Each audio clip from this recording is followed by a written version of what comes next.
제주 빌라델비아 교회입니다. 창세기 강의 쉬운 8번째 시간입니다. 이번 시간에는 창세기 8장 20절부터 22절 살펴보도록 하겠습니다. 지난 시간까지 저희는 그 노아의 홍수의 의미, 방주에 들어갔다 나온 것의 의미에 대해서 살펴보았습니다. 한마디로 요약을 하자고 하면 이제까지 죄와 허물로 죽은 시체 상태로 그 무덤, 스홀, 지옥에 이렇게 눕혀 있었던 나라고 하는 존재가 목이 잘리는 다나토스의 죽음을 통과를 해서, 그러니까 예수와 함께 십자가에 못 박혀 죽고 스타우로스 언약의 기둥으로 이렇게 세워지는 엘로히뇨와 그리스도 예수를 머리로 하는 세 번째 성전으로 창조가 되는 하나님의 아들로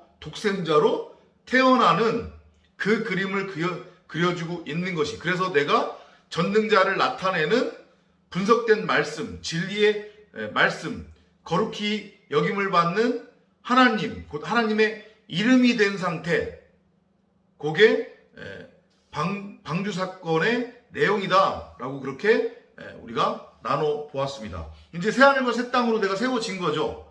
그 새하늘과 새 땅으로 세워진 나의 그 방주에서 나온 이후의 삶이라고 하는 것은 그러면 어떻게 전개가 되는지, 여호와께서 그런 나를 이 역사 속에서 어떻게 끌고 가는지에 대해서 그려지고 있는 게 짧지만 8장 20절부터 22절까지 그려지고 있습니다. 한번 살펴보도록 하겠습니다. And Noah builded an altar unto the Lord and took of every clean beast and of every clean fowl and offered burnt offering on the altar. 노아가 주께 제단을 쌓고 모든 정결한 짐승과 모든 정결한 새 가운데서 취하여 제단에 번제를 드리더라. 앞선 동영상에서도 우리가 잠깐 이야기를 나눴지만 방주에서 나올 때 노아와 노아의 가족들만 나온 게 아니라 짐승들이 나왔죠. 그죠? 근데 그 짐승이 의미하는 게 뭐라고 했어요? 결국은 나라고 했잖아요. 나. 그 짐승도. 그죠? 그러니까 여전히 남아있는 그 죄성으로서의 나, 그렇게 이해를 해도 되고, 새하늘과 새 땅, 하나님의 아들로 새롭게 태어난, 그러니까 창조가 완성된 그 존재로서의 나라고도 이해를 하셔도 돼요. 그죠? 그러니까 이거를 지금 동물을 통해서 사랑을 지금 표현하고 있는 거란 말이에요. 계속해서. 이해되시죠? 근데 요는 여기서 지금 정결한 지금 짐승과 정결한 새라고 했기 때문에 요거는 어떻게 이해하시면 되냐면 방주로 예수와 함께 예수로서 들어갔다가 그리스도로 창조가 되어 하나님의 아들로 태어난 그 나라고 하는 존재, 그 존재로서의 내가 이제 제단에서 번제로 드려지는 것. 그러니까 이것도 다 같은 지금 그림으로 그려지고 있는 거란 말이에요. 결국은 예수로서의 그 나. 이해돼요? 무슨 얘기인지? 예수로서의 그 나. 그러니까 하나님의 아들, 독생자로서의 그 내가 하나님 앞에 드려짐을 뜻한단 말이에요. 곧 세 번째 성전으로 세워졌다고 하는 의미예요. 제단을 쌓았다고 하는 것의 의미가. 그리고 그 제단에서 번제를 드렸다고 하는 것의 의미. 이게 로마서에서 바울이 얘기하는 영과 진리로 드리는 예배, 산제사, 산제물로 드리는 산제사의 의미란 말이에요. 그리고 우물가에 나갔을 때에 여자와 대화를 나누면서 예수님께서 뭐라고 말씀하세요? 영과 진리로 예배를 드릴 때가 올 때인데 그때가 이때라 라고 할 때 그 영과 진리로 이제 드려지는 예배를 드려지는 그때, 요건 율법의 행위를 통한 게 아니라는 것을 지금 보여주고 있는 거란 말이에요. 너희가 이제까지 성경 66권을 눈에 보이는 문자 율법으로 읽고 나를 열심히 섬기고 숭배한다면서 행위로서 행하며 나한테 제사를 드렸는데, 그건 나를 너네들이 믿고 숭배하고 섬긴 게 아니야. 그건 너희들 스스로를 너희가 섬기고 숭배한 거야. 그건 오히려 나를 기만하고 너희가 날마다 죽이고 거짓말하고 내 말을 훔친 도둑질이었어. 너희가 이렇게 들었는데 나는 그렇게 말한 적이 없어. 나는 이렇게 말했다 라고 하시잖아요. 이해되시죠?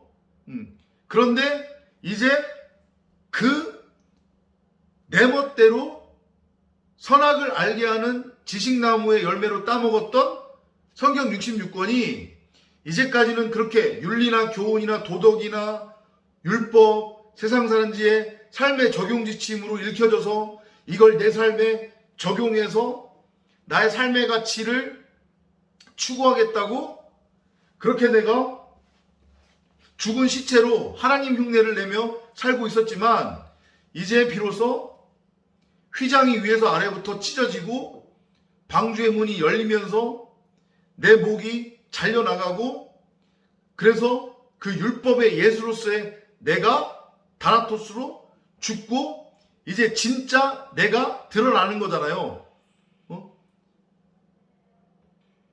성경 66권이 이제 비로소 생명나무로 밝히 드러나는 거란 말이에요. 그러니까 더 이상 행위의 그 종교적, 율법적 그 엉뚱한 제사를 할 필요가 없는 거잖아요. 왜냐하면 내 자체가 진리의 말씀이 된 거니까, 내 자체가 진리니까 그 내 자체가 바로 예배의 상태가 된 거란 말이에요. 영과 진리로 드려지는 그 예배의 상태, 기도의 상태, 그 의미인 거예요 지금. 노아가 주께 제단을 쌓고 모든 정결한 짐승과 모든 정결한 새 가운데에서 취하여 제단의 번제를 드리더라고 하는 것의 의미.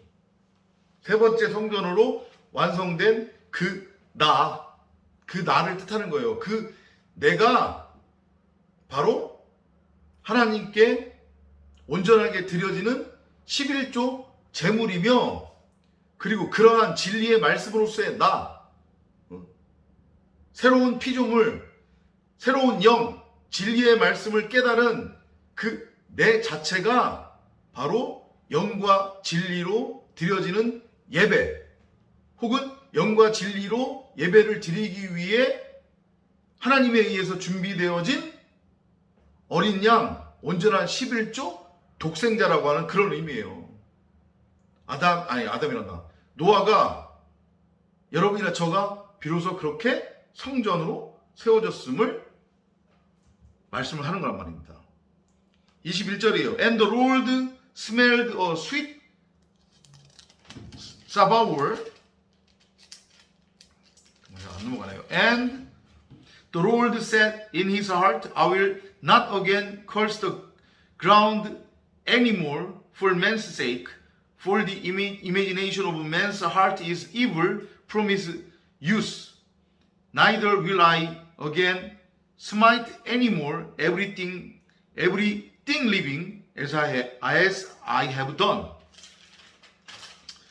주께서 그 향기를 맡으시고 주께서 그 마음속으로 말씀하시기를 내가 다시는 사람으로 인하여 땅을 저주하지 않으리니 이는 사람의 마음의 상상이 어려서부터 악함이라. 내가 다시는 내가 행한 것과 같이 살아있는 모든 것을 죽이지 아니하리라. 우리말을 보면 마치 여호와께서 홍수 사건을 통해 세상을 심판한 것을 후회하는 것처럼 그렇게 읽혀진단 말이에요. 이거 완전한 오역이에요.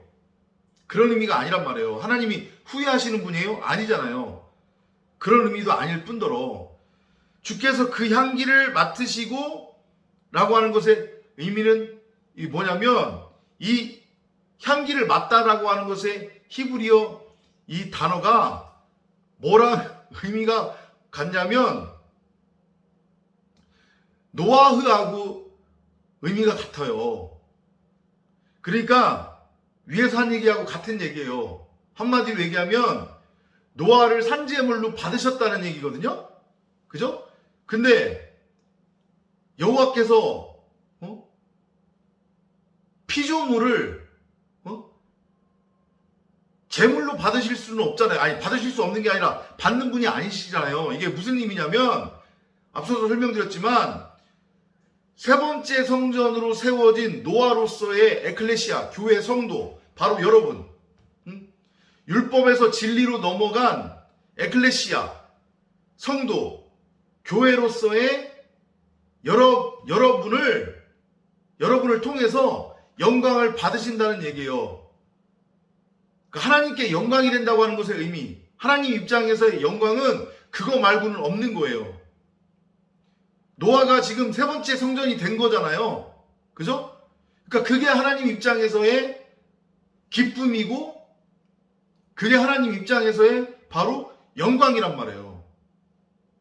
이해되시죠? 주께서 그 향기를 맡으셨다고 하는 것의 의미. 아니 무슨 뭐라고 해야 돼? 뭐라고 표현해야 돼?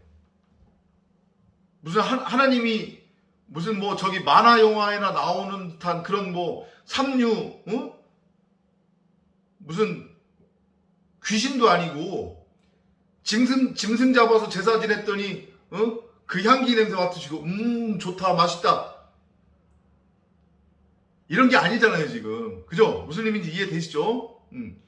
다시 한번 말씀드려요. 여러분이 성경을 진리로 깨달아요. 그것의 의미가 뭐라고 했습니까? 목이 잘리는 다나토스의 죽음을 통해 그리스도 예수를 머리로 하는 세 번째 성전으로 세워졌다는 거예요. 이제 진리의 말씀이 된 거예요. 내 자체가. 이제 나한테서 나오는 말은 전능자를 나타내고 드러내는 깨끗한 말, 하기오스. 새 영. 그거 말고는 없단 말이죠. 그러한 나의 상태가 여호와 입장에서 보시기에 영광이고 그리고 여호와께서 유일하게 기뻐 받으시는 재물적 개념의 존재라는 거예요. 그게 바로 뭐냐면 11조 재물이에요. 그래서 성경 66권을 통해 진리의 말씀을 깨달으면, 진리를 깨달으면 바로 그런 에클레시아 교회 성도로서의 여러분이 바로 온전한 11조 재물이 되는 거란 말이에요.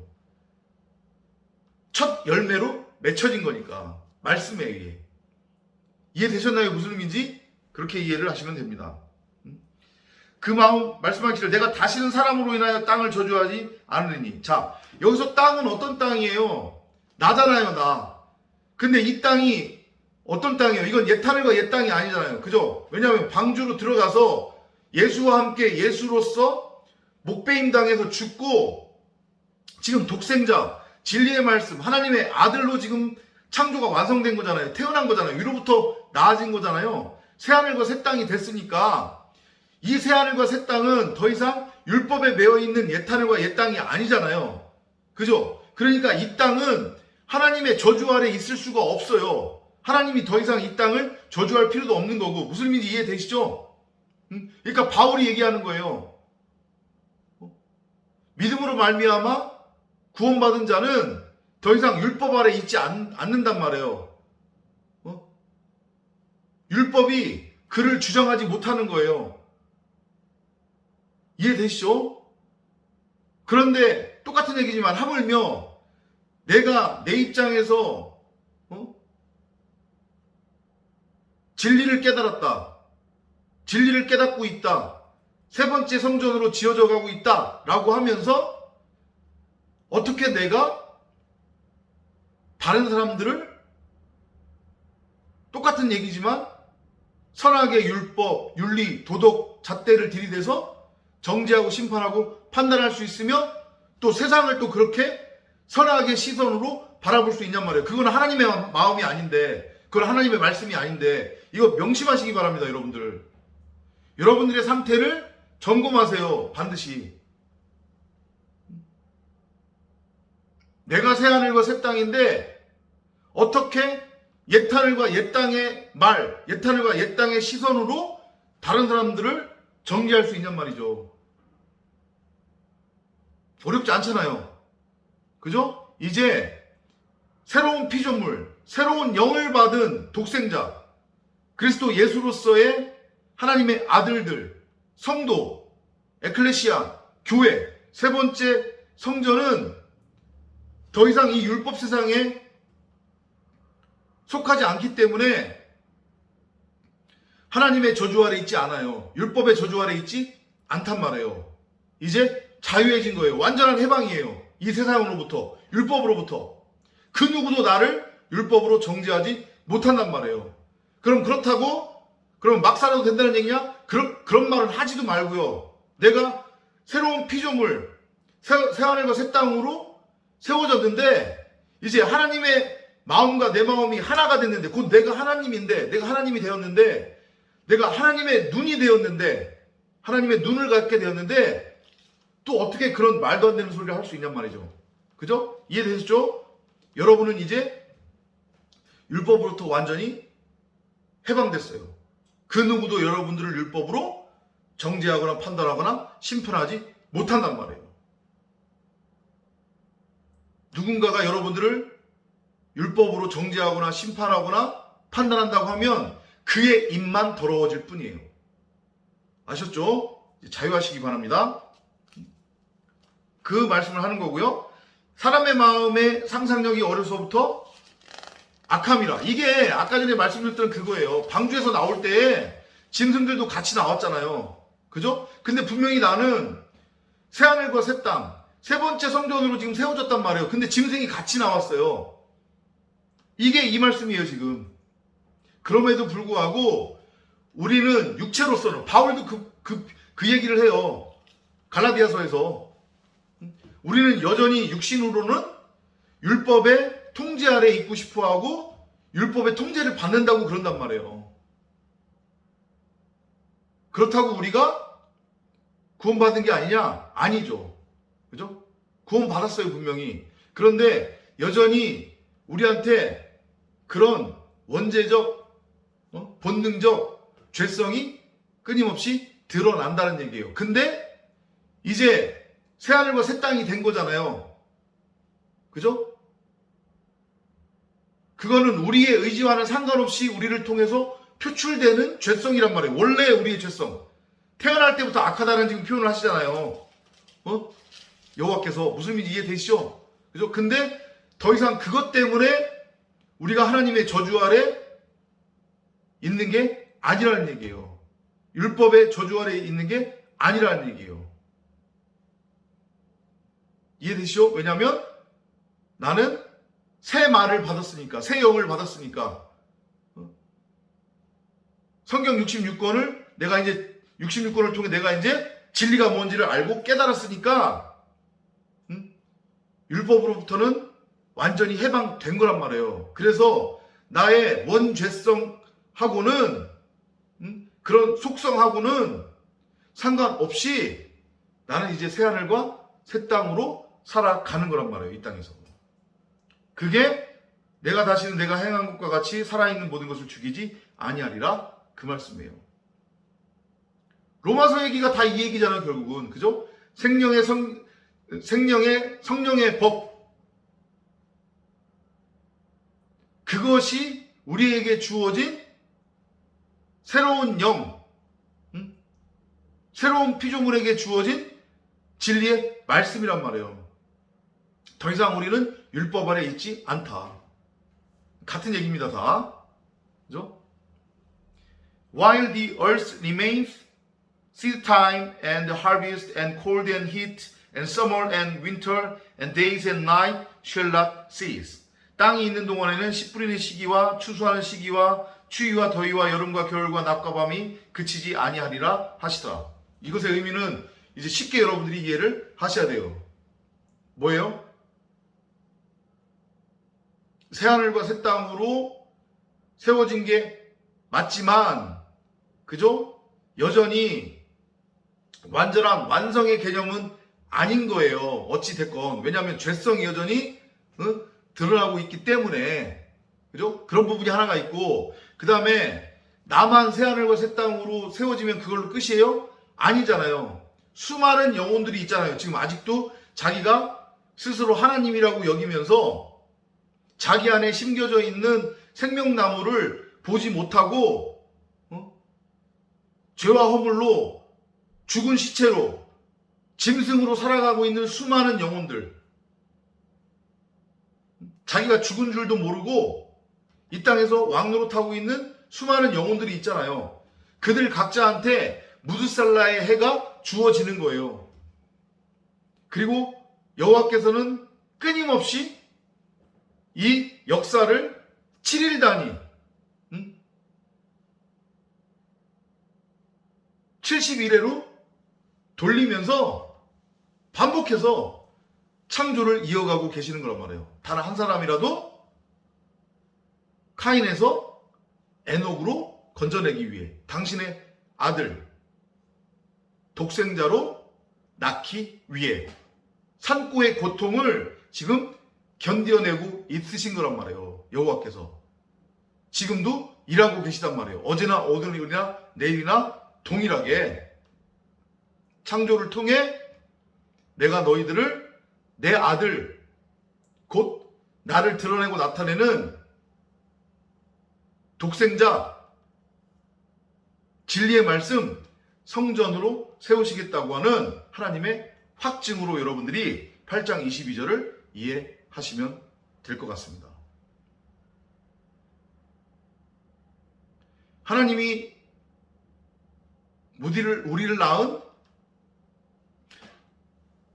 그러니까 우리를 낳은 부모, 아버지라고 하는 것의 의미, 하나님이 우리를 낳았다고 하는 것의 의미는 우리가 죄와 허물로 죽은 상태에 있었잖아요. 그죠? 근데 이 죽은 존재를 이렇게 일으켜 세운 거잖아요. 죽은 존재를 생명을 불어넣어서 생명으로 세운 거죠. 그죠? 그러니까 그거를 굳이 표현하자고 하면 사람 입장에서 아들을 낳았다고 하는 거예요. 아들로 낳았다고 하는 거란 말이에요. 이거를 오해하시면 안 돼요. 그러니까 하나님의 교회 친구들이 그러면은 사람이 낳으려면 아버지만 있어서 어떻게 자식을 낳을 수 있느냐? 어머니도 있어야 되는 거 아니냐? 그래서 뭐 자기의 교주가 하나님 어머님이다. 이런 말도 안 되는 엉뚱달뚱한 소리를 한단 말이에요. 무슨 의미인지 이해되시죠? 우리가 하나님을 부모의 존재로, 아버지의 존재로 그렇게 여기고 부르는 것의 의미가 그거란 말이에요. 죽었던 우리에게 생명을 주었다고 하는 그 개념으로서. 이해되시죠? 그리고 한 가지 더 이번 영상을 마무리하면서 제가 부연 설명을 드리자고 하면, 제가 곰곰이 이렇게 생각을 해보니까 또 혹시 오해가 있을 수 있을 것 같아서. 무슨 얘기냐? 제가 늘 어떤 표현을 하고 있습니까? 이 호코스모스 세상은 전능자를 나타내고 드러내기 위한 비유와 표적에 불과하다고 그랬잖아요. 그죠? 이거를 잘못 들으면 이 세상이 그러면은 신이라는 얘기냐? 이렇게 오해를 할 수도 있는 분이 있을 것 같아요. 제가 그렇게 얘기한 적이 없음에도 불구하고 그런 의미 아니라는 거 다시 한번 여러분들이 잘 이해하고 깨달으시기 바랍니다. 이 세상은 나를 포함해서 전능자를 그냥 드러내고 나타내고 설명하기 위한 비유와 표적일 뿐이에요. 이 세상 자체가 하나님 신 전능자가 아니란 말이에요. 이해되시죠? 무슨 얘기인지?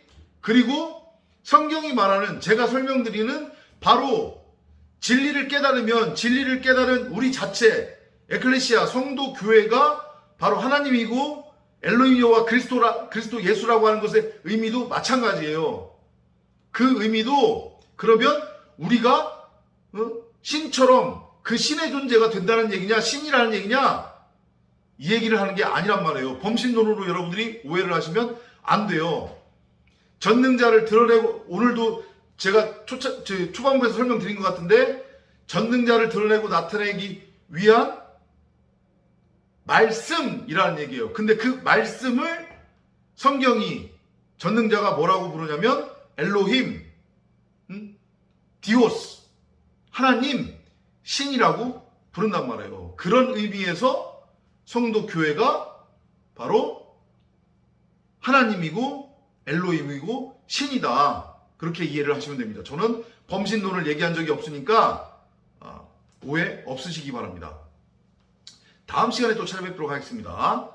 안녕히 계십시오. 바로 여러분들이 진리를 깨달은 여러분들이 하나님께서 흠양하는 기뻐 받으시는 온전한 11조 제물임을 믿고 깨달으시기 바랍니다.